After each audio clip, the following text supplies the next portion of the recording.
Thanks for joining us. I'm Steve Shue. And I'm Corey Washington, and we're your hosts for ʻmanə́fōld. The Super Bowl is this coming Sunday, and our topics for today are concussions and football. Our guest is Dr. Steven Broglio, professor of athletic training of neurology and physical medicine rehabilitation at the University of Michigan. Dr. Broglio is the director of the Michigan Concussion Center and the NeuroTrauma Research Laboratory, where he oversees clinical care, educational outreach, and research on concussion prevention, identification, diagnosis, management, and outcomes. His research has been supported by the National Institutes of Health, the National Collegiate Athletic Association, and the Department of Defense. Dr. Broglio was awarded the Early Career Investigator Award by the International Brain Injury Association and the Early Career Award by the National Athletic Trainers Association, and a fellowship in the American Academy of Sports Medicine and National Athletic Trainers Association. Welcome to ʻmanə́fōld, Dr. Broglio. Thank you for having me. Pleasure to be here. The topic of concussions is near to my heart because I'm a serious football fan.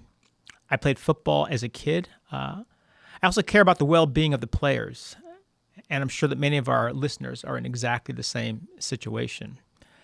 So let's begin with a couple of definitions. What is a concussion? Great question. So in the literature, there are somewhere in the neighborhood of about 101 different definitions of concussion. I'm on a working group right now, working on 102. But I would say the most broadly used definition is a complex pathological process induced by direct or indirect forces on the brain that results in a constellation or a presentation of clinical symptoms. So that's pretty vague. I think it maybe the easiest way to think of it is a force directly or indirectly applied to the head, and then it results in some sort of clinical presentation. Typically, we see headache, nausea, fatigue, difficulty concentrating, difficulty remembering, things of that nature. How do people commonly get them? I deal pretty exclusively with sport injury, but you can have concussion really from any direct force or indirect force to the head. So motor vehicle accidents, slipping on the ice, hitting your head when you fall. We have a large national study now in college students, so we have all sorts of interesting mechanisms that we see there. We have typical top bunk in the dorm. I wake up too quickly, hit my head on the ceiling. We have one case of somebody that sneezed and hit their head on a desk. There's any mechanism you can think of that where you have a force to the head can result in concussion. So are the results of this study out? Because I recently read something about college student concussions being far more common than thought. And it could be coming from your study. It's probably not our work. So our work is called the CARE Consortium, the Concussion Assessment Research Education Consortium. It's funded by the National Collegiate Athletic Association, Department of Defense. It's primarily focusing on sport-related injury and varsity-level athletes at 30 institutions across the country. We also have the 4 military service academies involved. So at those institutions, we have every military cadet is eligible to participate. So at West Point or Air Force or the Naval Academy, it's about 4,500 or so cadets that are eligible to participate in the study every year. So in connection with football, the thing you hear probably next in line after concussions is about CTE. And CTE stands for chronic traumatic encephalopathy. Correct. Can you explain to us what that is and how it's diagnosed?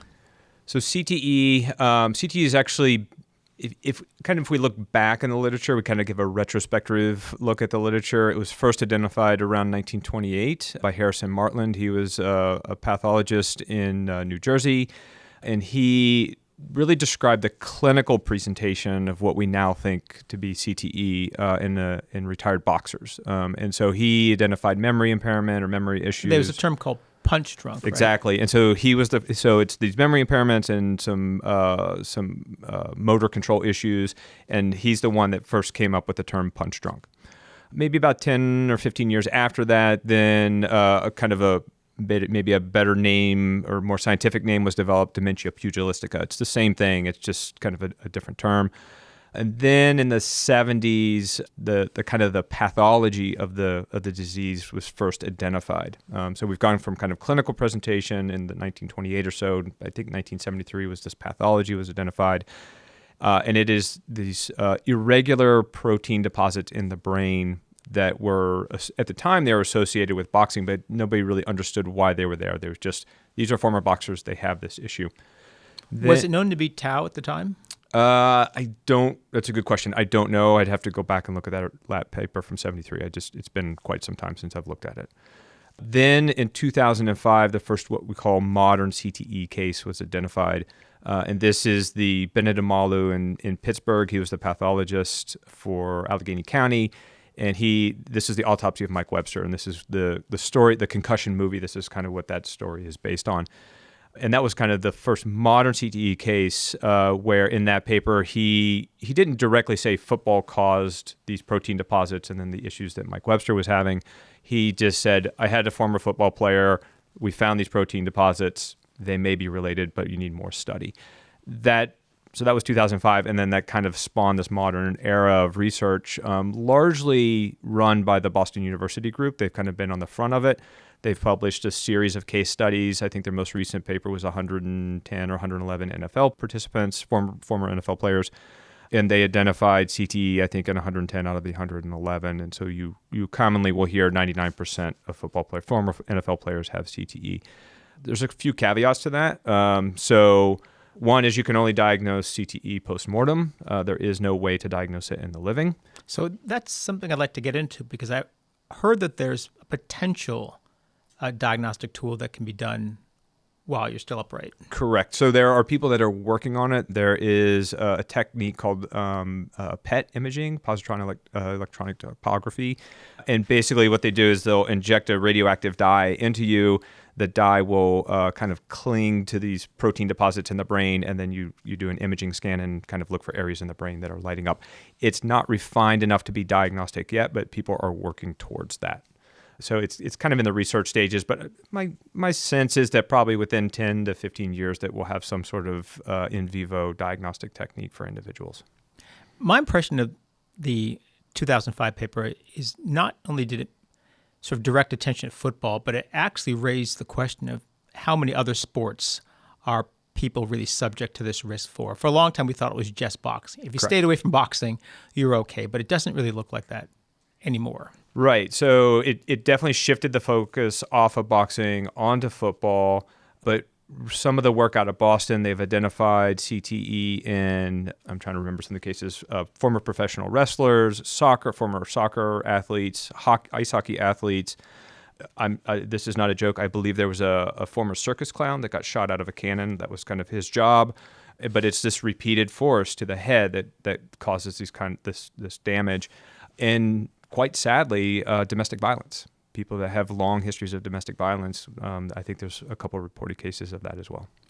This also isn't a joke, but I think there's a case allegedly where someone was a heavy metal fan, and you apparently, my wife was a death metal fan, and you spend a lot of time basically rocking your head aggressively up and down that way. And this person in this case study allegedly got some kind of traumatic injury from doing that over long periods of time. So that one I don't know. I'd be interested. I could maybe poke around after I get back. So it's death metal. Yeah, exactly. Concussion. Death metal and CTE. I have heard theory of running may cause CTE, so you can imagine like pounding on the pavement. But that I'm pretty dismissive of, only because if that were the case, then our entire species would have CTE. I mean, we've been an upright for millions of years, and we've run because we had to hunt and gather and et cetera, and we'd all have CTE if that were the case, and we just wouldn't have survived. So the running one, I'm kind of, that's probably not true. The death metal one would be interesting. So I think you already raised a real question about how often football players get it, because of course the study were set of people who actually had symptoms of CTE. And I think the real conclusion was out of 110 people with symptoms, this is how many people actually had CTE. But I was just looking at a study that came out in 2019, and I think it said, let's see. In a survey of 3,500 former NFL players, average age 53, 1 in 8 reported serious cognitive problems.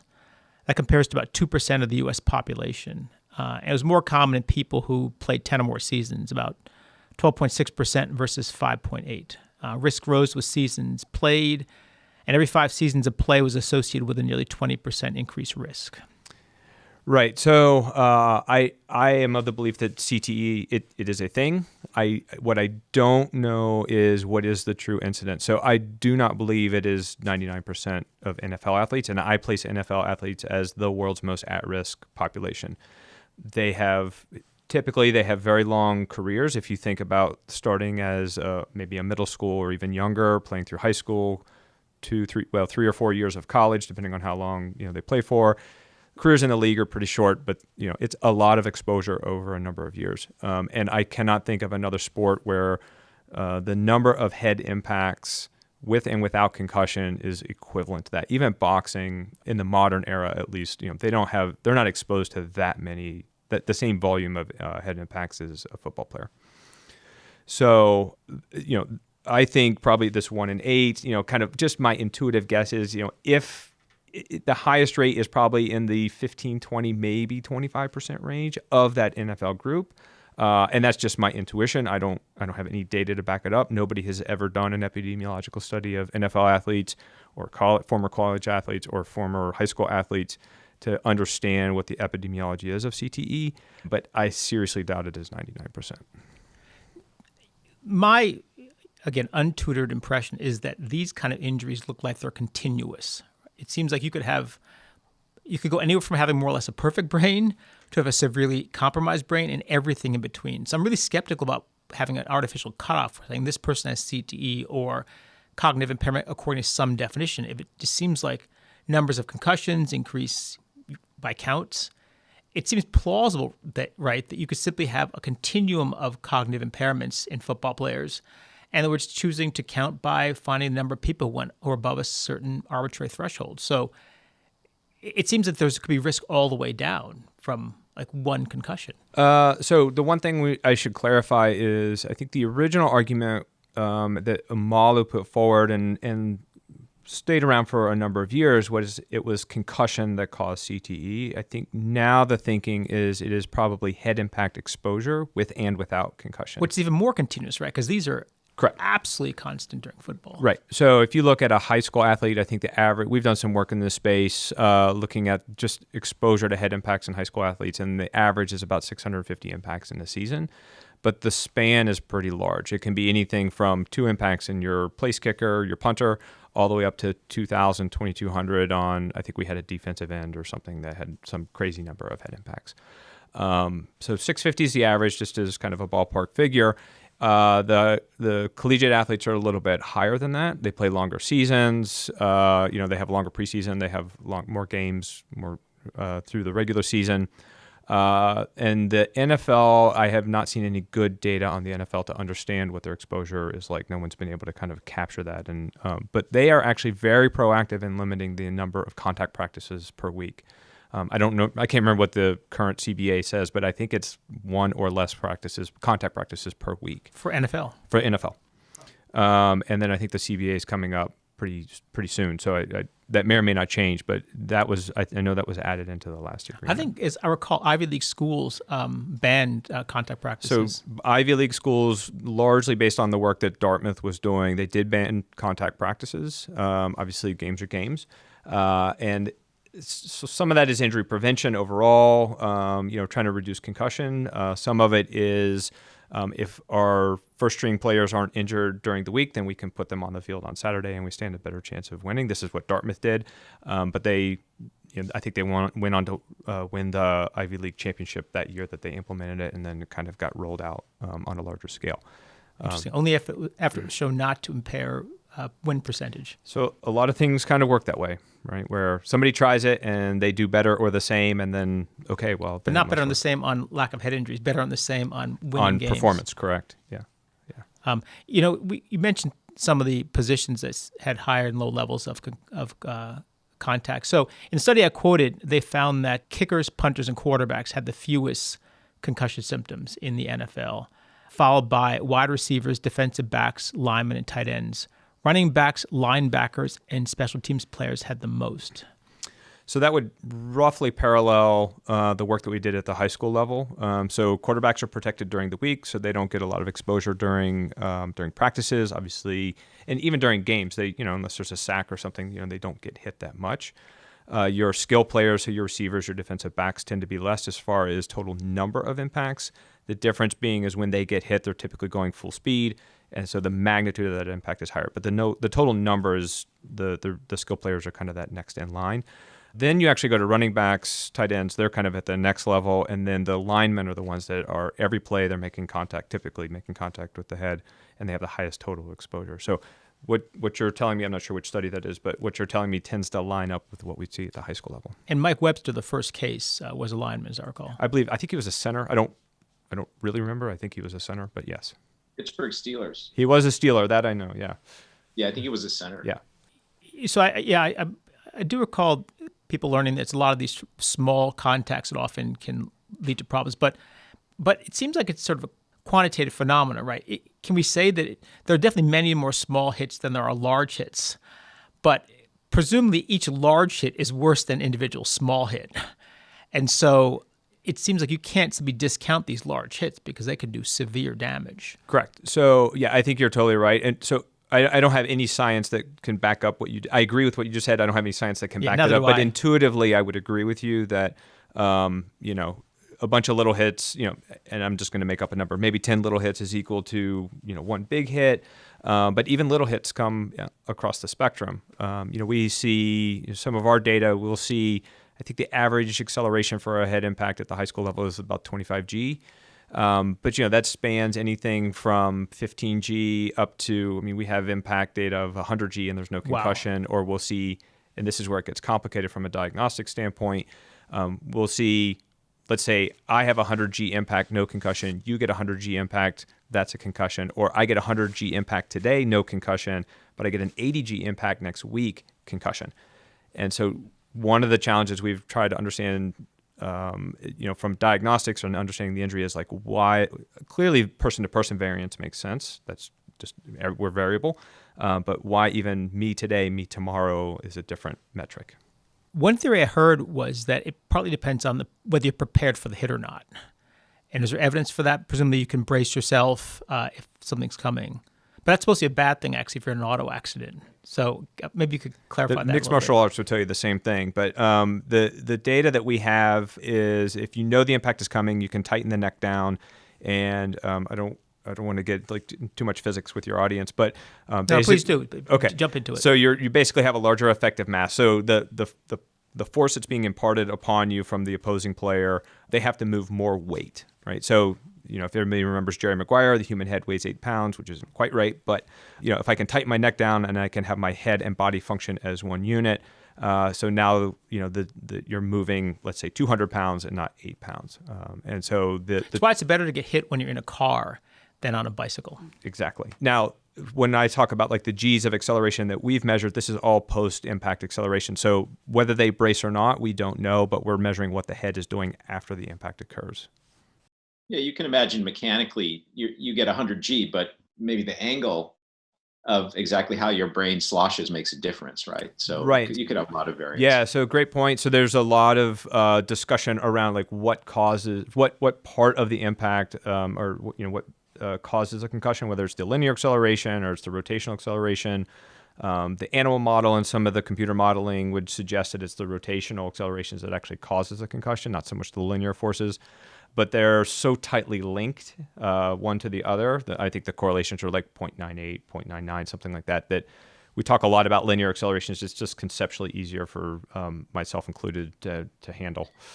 Your equipment, though, can actually measure the angular acceleration as well? It's an estimated one.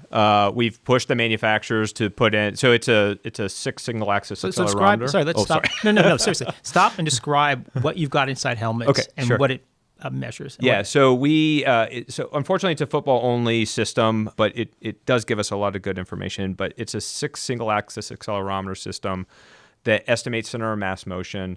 They're only linear accelerometers, and they then estimate rotational acceleration from that.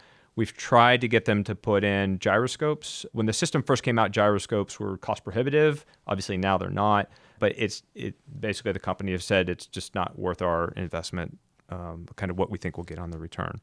So, we feel it's a reasonable estimate of rotational, but it's not perfect.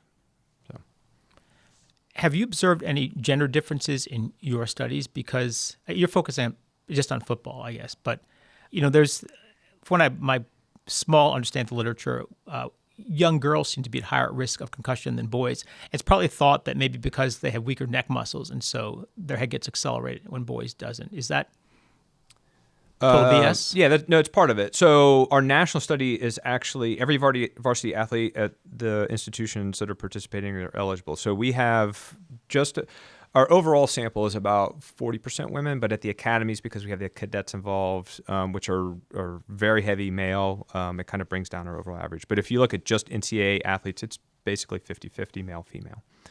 As far as reporting and injury rates go, if you look at sex-comparable sports, male and female, so soccer, basketball, baseball, softball, those, women tend to report higher rates than men. There's some discussion as to why that is. Some is this neck musculature issue. So women just don't have as much muscle mass in the neck as men do relative to head mass, so they can't stabilize as well if they know that impact is coming.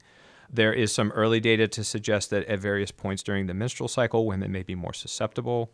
And I think, so I don't, and that's fine, it's early data, I don't disagree with it, it's just not totally fleshed out. I think the single biggest thing is that women are more likely to report symptoms if they have it. So I think we've probably been all around, we're all men here, we were all 16 years old at one point, and you hide a lot of things, and particularly the culture around football and some of the other sports, it's kind of the suck it up, get it back out there.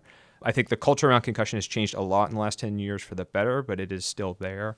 And women are just more honest about concussion reporting, about just a lot of things. They're more willing to disclose, what's going on and seek medical attention. What's the range of acceleration in the case of a soccer head? Because you obviously don't have a helmet. So do you have any idea of how that compares to football impacts? Yeah, there's some literature on this, and I'm just trying to remember the numbers. I feel like it falls into like the 30 to 50 G range. I'm a little hesitant to say that number because I just am not recalling exactly. The thing with soccer is that routine soccer heading is highly unlikely to cause a concussion. About 90 to 95% of concussions in soccer are head-to-head collisions. So two athletes going up for the same ball and then colliding heads. And then that threshold is probably the same across, a male soccer player and a male football athlete, or that threshold is probably the same, which tends to hover around the like 90 to 100 range, but there's some variance around that. Is a knockout punch in boxing or MMA, is that actually due to the higher acceleration that you're imparting, or is there something else that's involved in knocking someone out? I don't know about I've never seen data on the acceleration, but it's more about what part of the brain is being affected by it. So it's, consciousness is housed basically in the brainstem. And so I think it's that rotational component, a real big rotational component affecting the stem that causes it. Oh, I was going to say in MMA, there's some folk wisdom that when guys cut weight too aggressively and they don't fully rehydrate before the fight, that they're more susceptible to being knocked out. Does that seem plausible to you? So we've had this discussion about like dehydration status and relative to cerebral spinal fluid volume in the brain, because that acts kind of as a cushion, an internal cushion. And I don't know the answer to this. I don't have a strong enough physiology background to give you, a direct answer, but to me, intuitively, it would make sense of I'm dehydrated, my cerebral spinal volume goes down, I don't have as much of a cushion, and therefore I'm more susceptible. And that may explain some of the kind of day-to-day variance that we see between people, because hydration status changes pretty quickly. I mean, even within one day, I think we all know, like, you can become dehydrated pretty quick, let alone running around on a field or something like that. So I want to come back to soccer briefly, a sport of which I know essentially nothing about. But I do recall a study again, and I don't know how solid it was, where they looked at basically the number of heads that someone had during a season, and they correlated with cognitive performance on I think one particular metric, and they found basically a kind of linear correlation. The more, the worse you did in general. And I guess it seems consistent with the idea that it doesn't require a large hit to actually impair someone cognitively. I had a friend who played soccer. He says he intuitively understood, going back way back, that he should simply miss every head he tried. And he was successful.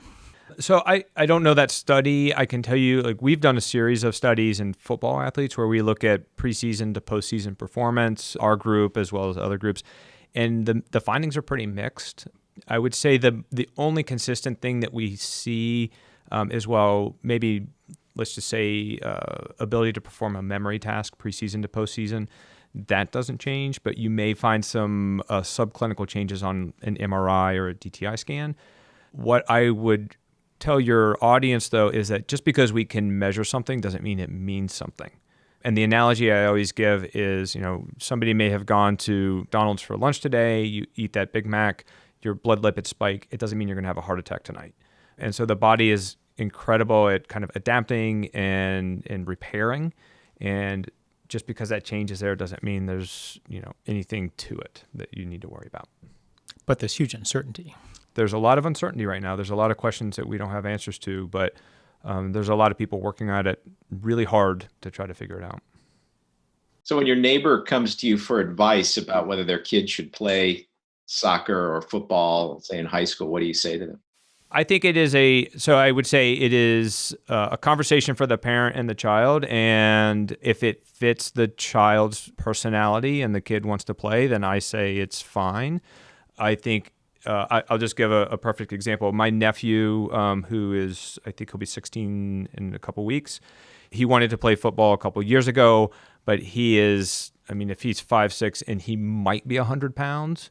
And my sister-in-law said, well, what do you think? And I said, I wouldn't be worried about brain injury, but I think orthopedically he's going to get destroyed. And I had a bigger concern that way. So, I think every case it's unique, and you just have to take into consideration, the child's attitude, what they want to do, what else is available to the child. Is this just like I have a passing interest in the sport, or is this I've wanted to be a football athlete since I was, 2 years old and whatever. So that's my advice. Are we seeing a decline in interest in football among families in the U.S.? That's a good question. So the data I've seen on this is kind of mixed. I'll read some data that'll say in this part of the country it's going down, but in this other part of the country it's the same, or it's maybe going up. Let's be really specific. It seems like it's tanking in the Northeast. Some of these schools are having a really hard time, and some of them just shut down their football programs entirely. So that definitely is happening. And the part of the country that cares most about your brain, as far as I can tell. Well, it's not as simple as to say concussion is causing this problem, because I think as all of us, probably when we were growing up, what were your sports? You had football, basketball, wrestling, baseball, maybe soccer, right? But now you can add in lacrosse to that. Soccer is way more mainstream. You can add in lacrosse, ice hockey. There's a lot of other sports that are coming online that I think, give kids more opportunities to do different things other than just football. So I'm not saying concussion in those particular cases. I'm not saying concussion hasn't fed into some of that, but there's also other opportunities for student athletes. It's possible, but look, again, I don't know exactly the motivation, but the conversation is very, very strong where I'm from in Massachusetts. People think it's often just fucking crazy to have your kid play football up there. It's just the whole tide is turned against the sport in those kind of parts of the country. Granted, we're losing population in general, so but it's I'm just shocked when I go back there and I have a conversation about football, and the general sense is, why would anyone do that? And I come out here and it seems like there's some mild concern, but it's a really radical difference in culture that did not exist when I was growing up. There's one family I knew who's far lefty. They had no TV there, and they did not want their kid playing football, but that was it. Right. Well, Boston University is ground zero for CTE research, so that doesn't entirely surprise me.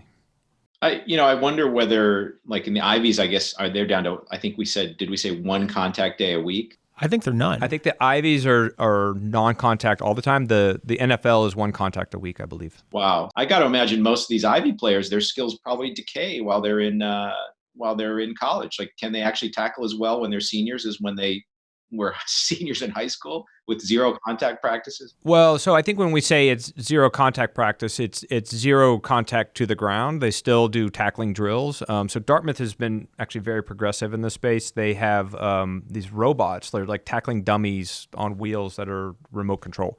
And so they will do tackling drills with these robots that are actually quite agile. I would encourage your viewers, listeners to go onto YouTube and just type Dartmouth tackling dummy, and all sorts of videos come up. I'm sure Boston Dynamics will soon have a robot that actually can give you a realistic run for your money. Right. So I think they're doing things like that, or they're just doing what are termed thud drills, where like you run a drill at half speed, and then you just kind of wrap up, but you don't take somebody to the ground, and it reduces risk for not only concussion but also for orthopedic injury. And when do they practice blocking too? Like, so when they run a play on these zero contact or low contact practices, is there no helmet to helmet between the offensive lineman and the defensive lineman? It's a good question. I don't know. I haven't been to watch any of the practices. I don't know the answer to that. I can ping some people I know in the Ivy League and find out after the fact, but I don't know right now. Yeah, I'm just curious because I don't think you can do anything really realistic in either blocking or shedding a block without having some helmet to helmet contact. Yeah, I just don't know. I wish I did. It's interesting. This actually gets to, we're jumping a little bit ahead, but we talked about the fact that linemen are the most at risk. And I know this is heresy to serious football fans, but my sense is the best way to lower the risk of CTE and lower level trauma is just to go to something like the scrum you have in rugby. Don't have linemen not in the 4-point stance, have them standing upright, essentially grappling with each other, run plays like that. You'd eliminate a lot of this kind of initial contact. I know, look, maybe 50 years football look like this, but if you want to stop the kind of contact Steve's talked about, which is what happens in a line, hundreds of times a game, you have to do something like that. It doesn't save the running back and the linebacker. You're right. But the most at risk the lineman, so you're right. Is that right? More than the linebacker and the running back? I just want to clarify, we don't know who's at most risk. We know that linemen have the greatest exposure, but we don't know that necessarily means they're at greatest risk because we don't know, what outside of head impact exposure, there are likely other things that may or may not influence risk. And if it's this big contact versus small contact, linebackers have a lot of these heavy hits, right? They have heavy hits, but even, outside of the exposure, you can think, okay, what's my genetic profile? What's my physical activity like after I leave the league or like retire from my sport? What's my diet like? What's my environmental exposure like? There's all sorts of things that kind of feed into this. We've had lots of conversations recently around sleep. And so you can imagine linemen, in the league, a lineman is 6'6", 320, 330. They are massive individuals. I would venture to say a lot of them have sleep apnea, so their brain doesn't clear out at night because of apnea. And so maybe that is kind of part of the problem that they're struggling with. And this is all speculative. I don't have the answers to these things, but these are things that we talk about as like maybe these are other things that are adding in to the effect. And so I just want to clarify, like we don't actually know who's at greatest risk, but linemen do have the greatest exposure that I can support, but who has the greatest risk, I don't know. I'd like to turn a little bit to actually what's happening inside your head during these hits. Do we know specifically what it is about the hits and the contact that damages your brain? Is it damage to the vasculature that then leads to blood flow being cut off, or is it actually damage to the cells themselves or the processes? Yeah, so I don't, this kind of gets into the neurobiology of it and it gets a little bit out of my area, so I'm going to give high-level overview as I understand it. So relative to CTE, that as I understand it, within the neuron, there's you can almost think of it like a highway system, so nutrients can move. They're structured by microtubules.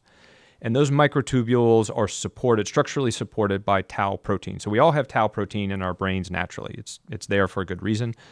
What we think happens with concussion or a head impact without concussion, but at a certain magnitude, is that tau protein breaks loose and then phosphate molecules kind of bind to it and it becomes sticky. And then that sticky tau molecule then kind of lays down deep within the folds of the brain. So if you look at the brain, it's got deep crevices in it. And it's deep within that fold that those tau proteins lay down. And I say that because there are a lot of other neurological disorders that have tau protein deposits. So Alzheimer's is one of them. But the way Alzheimer's lays down relative to CTE, it's a different pattern. So that's what makes CTE unique. So we see these tau protein deposits deep within the folds of the brain, and we also see it what we term perivascular, so around the vasculature, around the blood vessels that go in the brain. And so that pattern is kind of this unique process. I mentioned sleep earlier, so one of the conversations we had is, okay, if linemen have this high exposure, presumably then they have more phosphorylated tau that's floating around, but because they don't sleep well, they can't clear it out quite as well.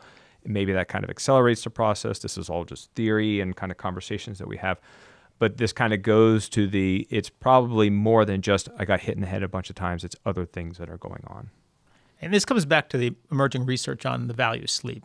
It seems like one of the real functions of sleep is simply flushing out essentially the waste from your day's brain activity. Yeah, that gets way out of my area, but yes, that's my understanding is when we rest, the brain's, the lymphatic system opens up, all the waste gets flushed out, and it's kind of a restorative process that takes place. I'm curious if there's any work in animal models on this. So are there any little mice that are being hit by tiny boxing gloves?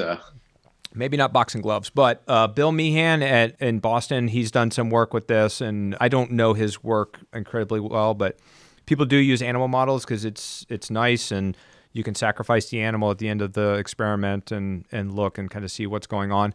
Like all animal studies, it's not a perfect one-to-one correlation with humans, but it does give us some insight as to what may be going on and kind of lead us in different inform our kind of decisions that we're making. You mentioned a second ago that there was a distinction between essentially the distribution of tau in Alzheimer's and CTE. But a few years ago, there was thought to be a link between APOE4, which is the gene that gives you higher risk for Alzheimer's, and CTE. It looks like, from my just perusal of literature recently, that connection looks much less clear right now. Yeah, I think some of the early case series that the Boston University group published, I think they were looking at APOE4 status. It was kind of mixed. I think they've done some additional case series that they published. It's like more mixed. So it doesn't appear, from my understanding of it, it doesn't appear to be this direct link. Like you have this APOE4 allele and you're destined to go down this road. So it may be a risk factor, but it doesn't appear to be the factor.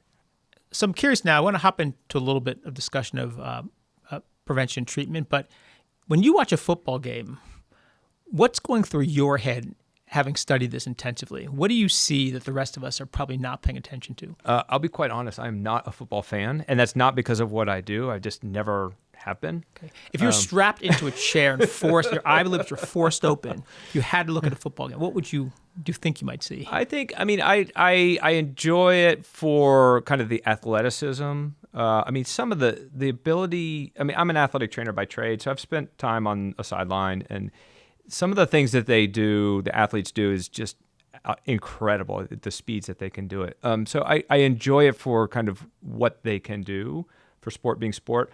And then if there's an injury, I pay attention to what the medical staff is doing and more of, how are they handling it? And, I would never question what somebody's doing on the field or on the sideline from a medical standpoint, but just how are they doing it? How are they evaluating and looking at it that way?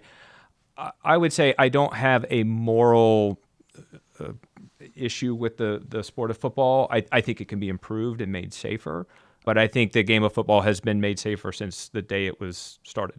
It's evolved incredibly since early 1900s when we had deaths on the field because we didn't have helmets and all sorts of other things that were going on. And and that was from subdural hematomas and skull fractures. And we don't have that anymore because we invented the helmet and we got rid of the flying wedge.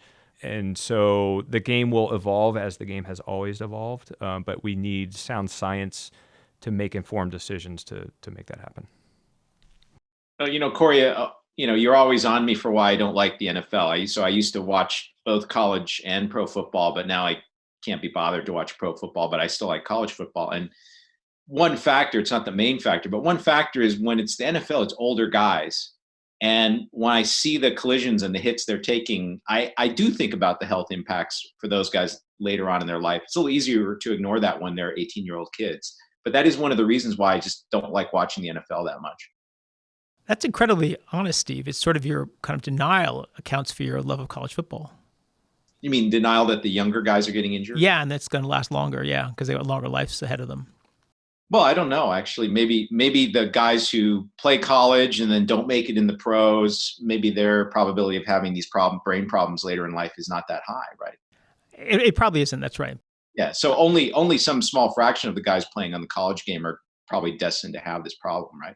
Whereas in the NFL, it's a much higher percentage. Yeah, although it's kind of a Pyrrhic victory in some way because these guys are sacrificing. They have some risk to their brain and their bodies, although they're probably not going to get the payoff that guys who actually made it in the NFL are going to get. No, they still get the glory of playing for their college team. Like anyway, these older guys where like some of the players in the NFL are getting I don't care about quarterbacks because they're not really that much in the line of fire, but even some of the linebackers and running backs, they can be pretty older guys, and then I think like, man, this guy's getting killed out there. Yeah, I don't know if you saw the Marshawn Lynch press conference. Where he retired or almost retired? Well, he retired and then he came back, but he recently gave a little press conference about basically protecting your brain and your body long term. Right. It's not clear how you do this, Right. actually. We suggested the guy should do this. He's got diversified himself economically pretty early on. He owns a bunch of different businesses, but he's an older guy, and I think he's really, really, I don't want to say he's kind of cold-blooded about it. I think he sees that there are obvious risks, but he's going to maximize his benefits from it, and then, presumably probably get out after this year. We'll see. So I think when I talk to former players, there are certainly some that would say, I would never do it again. I have orthopedic issues. I feel like I have cognitive issues. I mean, these are, they're retired, but they're still, I'm trying to think of the people I've talked to in their 30s and 40s and aren't really showing anything. But they have concerns, but they're not showing anything. But I would say broadly, the former players I've talked to, they would say, I would do it again in a heartbeat. And if I get it, I get it. And if I don't, I don't. My take on it is, you enter college and you're 18 years old and you're an adult and you can make that decision, particularly in the modern era. I think it's disclosed. Nobody's hiding anything anymore, and they can make that decision, and it's up to them at that point what they want to do. The way I view this is your life is kind of a curve, basically, and you can live life the way I do, which is you have a kind of long curve. You don't get very far above the axis. You're just above zero for a very long time. Very safe, fairly boring life, right? That's, people may prefer that life. That's life I've kind of lived. Or you can kind of go for this life where you shoot way up and run out of a stadium with 60,000 people screaming at you. Maybe a shorter life. You may have physical problems afterwards, but man, it's exciting while it lasts. And who's to say, right?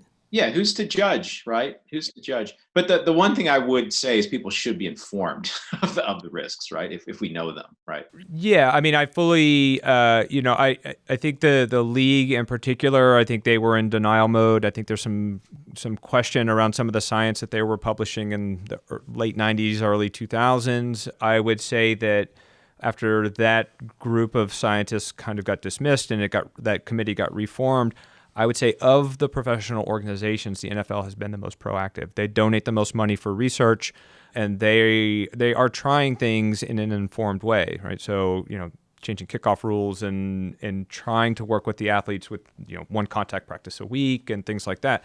There are other, I don't want to get into nitty gritty here, but there are other sports where there are parts of the game that have nothing to do with the game that cause brain injury. There are very easy things that could be removed or altered from other sports that would make it a lot safer, and it's still in there probably for just pure entertainment.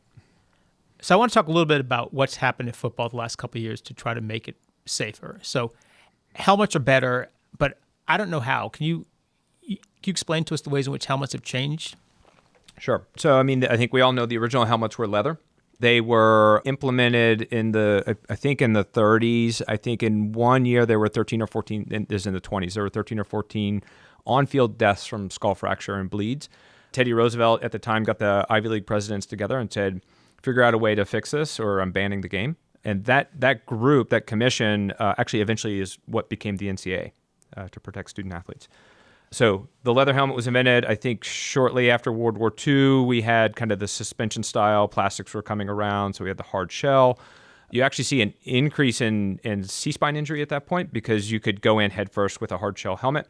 Then we got head first contact got eliminated or head down contact got eliminated. And so... When was that? I want to say in the 70s. I don't remember the exact time that the rule change went in. And then we start adding more and more padding. So the original hard shell helmets were kind of this suspension, like canvas straps on the inside suspension system. And then we started adding more and more padding. And then, so I should say that as we moved into the hard shell helmets, they were really designed to prevent skull fracture because that was the initial on-field problem. Then as we move into the modern era of concussion, so this is around 2005 with the Omalu paper, concussion became an issue and people started worrying about concussion and can we build a better helmet that is concussion resistant? So some people think we can build a concussion proof helmet. I kind of disagree with that, but that's another argument. It's a massive. Exactly. It wouldn't be a practical solution. And so then I'm trying to remember what year, but the Virginia Tech group started testing helmets for kind of concussion resistance. and they published it. They made the data public. You can go to their website. If you just type in Virginia Tech STAR or STAR helmet, anybody can pull up these ratings for football helmets. They have hockey helmets, bicycle helmets. I think they have lacrosse helmets. I'm not positive about that. And mom and dad that need to buy a helmet for their son that wants to play football, you can see the top-rated concussion helmet and get a price, and you can make a decision as to what helmet to buy. Because of the advent of that rating system, the companies now want to be the top. And so they have invested the dollars to improve their technology to basically get better and better in the ratings, but that is driving improved helmet technology and concussion resistance. Has anybody tried like a very big soft helmet, like, quite a bit thicker than a regular helmet, but like very soft material? It seems like that would absorb a lot of the energy. Right. So one of the challenges with football helmets is, one, you need durability, and that's durability across a season, but that's even durability within a game. So for a while, I think somebody came out with a carbon fiber shell helmet, but as you can imagine, carbon fiber is relatively fragile. It cracks, and so it just doesn't last, and obviously it's crazy expensive. And then it's a $1 billion business, right? How much would they lose? Well, it's a $1 billion business for the NFL, but it's not for your local high school. But why isn't the NFL using it? I think they were talking, 2 or 3 helmets a game type of situation, and it just... They could afford that. Well, so I don't know where it went. I know that they were talking about it. I don't know where it went. So, and so you have this durability issue. You have temperature issues, right? Because you start in August when it's 95 out, and then you end in November and it might be 30 out or even colder in some parts of the country. And then, so there's a lot more than just kind of, put a giant pillow around their head. Like soft materials are great, but they have to be able to rebound basically instantly because the next impact may be milliseconds away. Right. So there's all sorts of challenges that go into it. I've gotten some very interesting emails from people saying, like, I've solved the problem, and you take one look and you're like, that'll never work on a field. You remember, honestly, this is a huge digression, but there's a longstanding math problem called Fermat's last theorem, and people would write into this journal when they had a solution to it. And the journal editors simply had a set of pre-written cards saying, thank you for your submission regarding the proof of Fermat's last theorem. You'll find an error on line X, and they'd type in the number to send it right back. You could do this for all your suggestions. I like that. There you go. How about changes in the game? Because there have been a number over the past couple of years to try to diminish context. One is you can't hit a defenseless player. Another is that they're now having kickoffs, if they're touchbacks, go back to the 25-yard line to discourage people from running things out of the end zone. I'm curious, do you think that these might have significant effects on concussion, or is this, and from your, I know this is subjective, right? Do you just eliminate the kickoff? Yeah, there's a lot of conversation around the kickoff. So kickoff and punt are the most dangerous plays during the game, right? Because you basically have everybody running full speed. I think some of the players will describe it as like it's a car crash, it's a train wreck, that type of thing. And so I think the league's move to move the kickoff line, to move the kickoff line and then to move kind of the touchback distance, I think they were trying to reduce risk. I think it gets very tricky because while they are making these rules changes, and my gut tells me likely they are reducing risk, the willingness of players to report injury is increasing, right? It's not an injury that they're less willing to hide. So Carson Wentz is like a perfect example of this, right? Like it's a playoff game, and he very easily could have hid that injury and kept going, but he chose to report it and got pulled from the game and may have cost the Eagles the game. Don't know. Hard to say like how that would have gone. But Edelman looked like he hid one in the game against the Falcons. Right. So I think reporting rates are going up, and I encourage that. I think that's a good thing, but trying to understand, okay, we've put this new rule in place which reduces risk, but simultaneous with that, our athletes are feeling more comfortable with reporting injury. The data get pretty fuzzy. I don't think changing the kickoff rule has hurt the game at all. And I don't think it has put players at greater risk. So I have no issue with it. I've long been a proponent of, like you talked about hitting the defenseless player. When that happens, just making the fines so incredibly severe that it will never happen again. And I think that while you couldn't put a financial fine on a college athlete or a high school athlete, then you can start taxing gameplay, right? So players can get ejected for that game, but what if we change it to you get ejected for that game and the next 2, right? And same thing with high school. And all of that could be done. And I think it would be a massive deterrent, at least for the intentional things. So some of the unintentional stuff, it happens fast. These guys move very quickly and things happen in a split second. And sometimes, the physical body is in motion and you just can't change that direction in time. So there's going to be some subjectivity to it, and there's going to be mistakes from the officials if they were to go down that road. But I think ultimately, if we want to protect the athlete's health, that may be something we want to consider.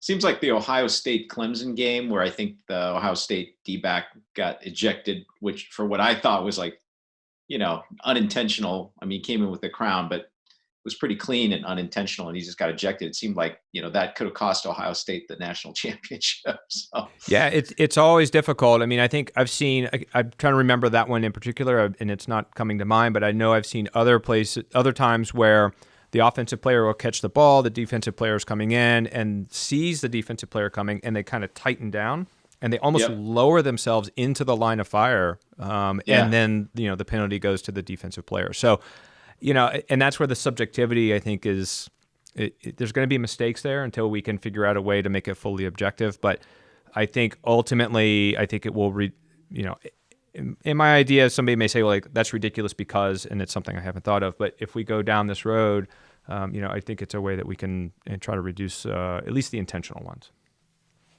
So, Corey, what's the future of football? Many people predicted that it's going to become less and less popular, just as boxing has. Although, of course, boxing has metastasized into all this other stuff like MMA. So it's hard to, although I think if you aggregate all these kind of sports, they're probably less popular than boxing was at its peak. But I would assume that it would probably become less popular over time. I go back and forth. I can't tell whether I'm a fan or an addict, but I'll pledge myself not to watch this sport, and then I'll end up giving in week 5. And so I assume there's some people actually strong enough to resist. But they've got to change, right? I think some of the changes should be a little more dramatic, but that just may be wishful thinking on my part. Do they have to change? I mean, maybe that once we know the science and the risk, maybe people will just say, if these players want to take the risk, they're highly compensated, let them play. Maybe it'll go that way. It could definitely.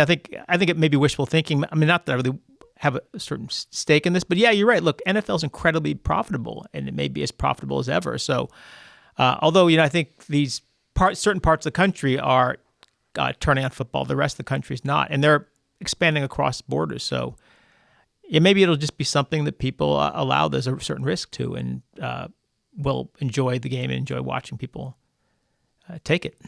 Do you actually watch full games? Are you actually sitting on a couch for 3 hours? No. So what happened? Do you really want to know? Well, kind of, because I'm curious because I can't justify the time. So even the college games that I care about, I'll watch the highlights after the game or something. So I generally only watch New England Patriots games because I'm a single team sports fan. I care about one team in all of sports. It's the Patriots. And then what I'll typically do is I will wait to see whether they win the game or not. If they win the game, I will watch the game. Sometimes in whole, but mostly in condensed version on the NFL app. You TiVo it the NFL app? Yeah, they have a condensed version where they cut out all the other stuff and it lasts 45 minutes. Do you pay for that? The whole thing, yeah, the app cost me to see all the NFL games across the year. It's $100. Wow. But what's interesting is since they got ejected, or since they lost early on in this playoffs, I've been shocked because if it's the first time in 10 years, I've actually enjoyed the playoffs. Playoffs are usually so stressful for me. I actually don't enjoy the games, but I've watched other teams. They're fabulous to see. I've been able to chill a little bit. And I've been it's open up a world where before it's been just, knuckles to the edge, trying to hope the Patriots get through this. Have you ever analyzed why you care so much? No, it's totally crazy. There's it makes no sense at all. I mean, I identify with Tom Brady, and that just makes no sense, right? This guy, I have no connection to him, right? He lives in a different universe from me, but yet somehow through some kind of animalistic tribal thing, the fact he plays for a town that I lived 90 miles from growing up. Although he's from California, who knows what he's like.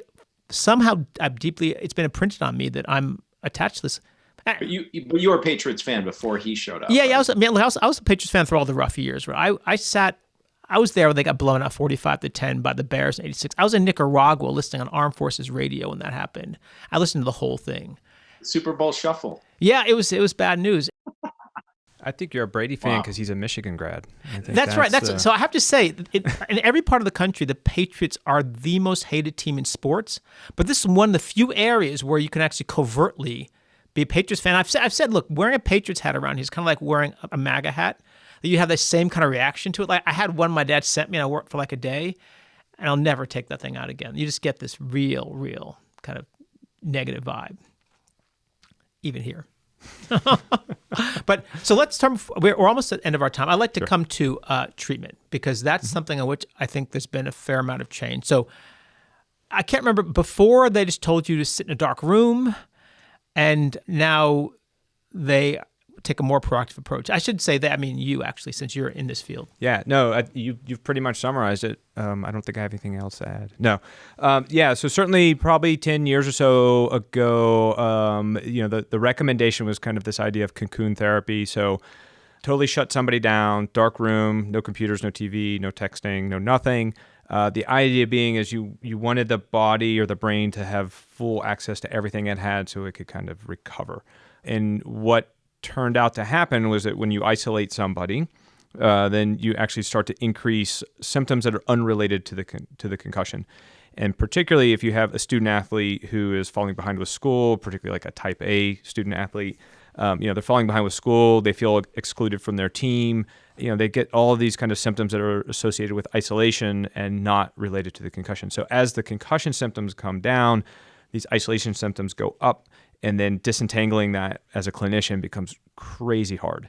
And so what we realized is that if you allow people to kind of do activities of daily living, right? So just go and participate in the things that you do, so long as it doesn't make symptoms worse, right? That was a way to kind of avoid some of these isolation issues. That then started spiraling into, I shouldn't say spiraling, but started growing into what we now term as active rehab. So this idea of, okay, so probably for the first 48 hours, like don't do any physical activity, just rest, like almost like you sprain your ankle, like you're not going to go out and run the next day. But maybe around day 3, like let's go for a light walk and let's see how you go. And then day 4, okay, maybe we're going to go for a longer walk, or maybe it's kind of a really light jog, or maybe a exercise bike is a better example where you're not bouncing. And so people are really starting to experiment with kind of early exercise interventions as a way to accelerate the healing process. And if you think about it, we do this with orthopedic injuries all the time, right? If somebody has an ankle sprain, you don't just say like, go sit on the couch and do nothing for the next 2 weeks and it'll magically get better by itself. It will get better, but we know that if you exercise and move it, it will get better faster. And so we're starting to work with that. And there's some really creative work. John Leddy, who's at Buffalo, he's kind of been at the forefront of this for 10 years or so.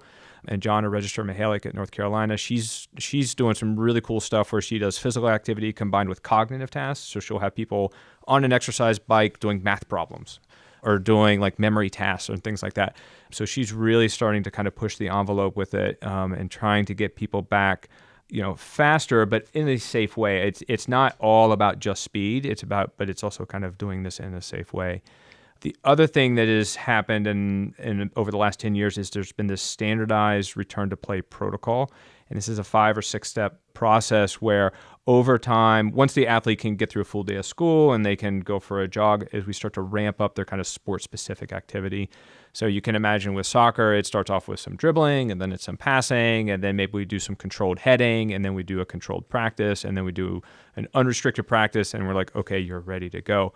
And we have some work from the CARE Consortium study that I helped lead, where that alone, that extra 5 or 6 days of recovery time and that slow ramping back into the sport actually reduces the risk of same season repeat injury. It takes it to almost zero. And we were able to compare directly with some historical data from the early 2000s to the modern era. And it's pretty cool to see kind of how these things have really improved the safety of the athletes once they get back out there. It sounds like this. This research I sense is very, very new, because I had a friend who she was hit by a car maybe 3 years ago, and she wasn't quite told to stay in a dark room, but she was basically told to like stop almost all of her activities. Don't go to work. Don't be very, very active. And so it sounds like she was still a little bit under that general sense of really, really reduce your activity.